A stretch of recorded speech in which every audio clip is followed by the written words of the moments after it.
Imagine this, you're in a foreign city, completely lost, you don't speak the language, your phone is dead, and you have no idea how to get back to your hotel. What would you do? Better yet, who would help you?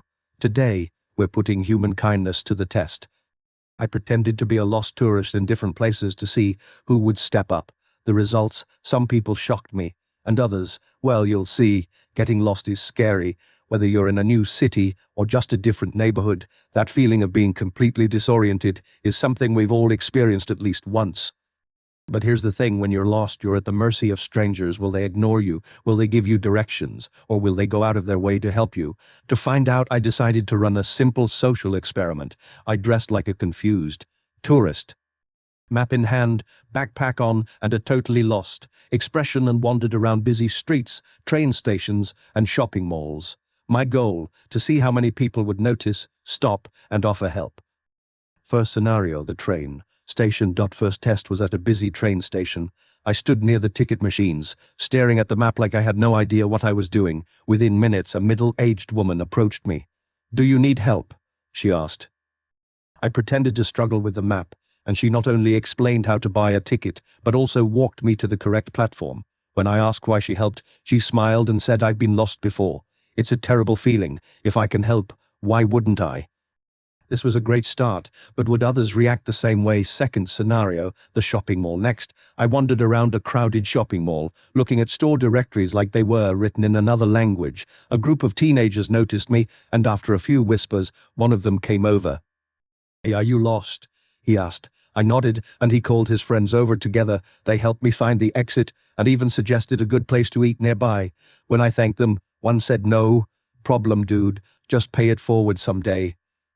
Teenagers often get a bad rap for being self-absorbed, but these kids proved that wrong. Third scenario, the park. For a tougher test, I went to a quiet park and pretended to be lost while sitting on a bench. This time, no one approached me at first. But after 10 minutes, an elderly man walking his dog stopped and asked if I was okay. "You look a little confused." He said, "Need directions." I told him I was trying to find a nearby cafe, and he not only gave me directions but also offered to walk me there. When I asked why he helped, he shrugged and said, "Kindness costs nothing." This made me wonder, are older people more likely to help than younger ones? The unexpected twist, the rush hour test. Now for a real challenge. I tried this during rush hour in a busy downtown area. People were rushing to work, heads down, phones out. Would anyone even notice me? Surprisingly, yes. A young woman in a business suit stopped mid-stride when she saw me looking at a map. "You need help?" she asked, even though she was clearly in a hurry. She quickly pointed me in the right direction before walking away. It just goes to show, even when people are busy, many will still take a few seconds to help. The one who didn't help, of course, not everyone stopped. One man looked right at me as I pretended to struggle with a map, then walked past without a word.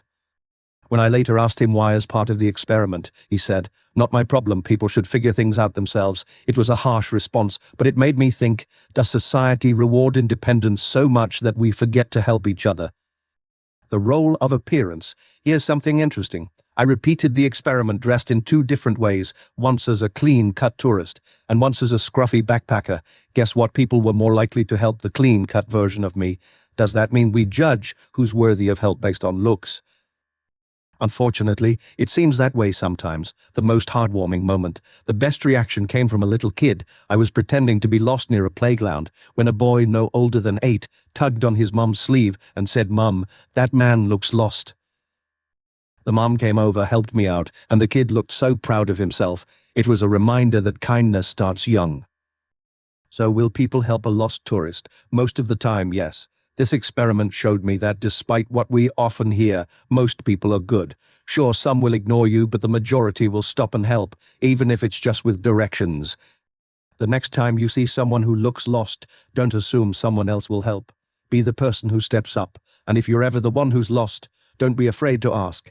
You might be surprised by how many people are willing to lend a hand.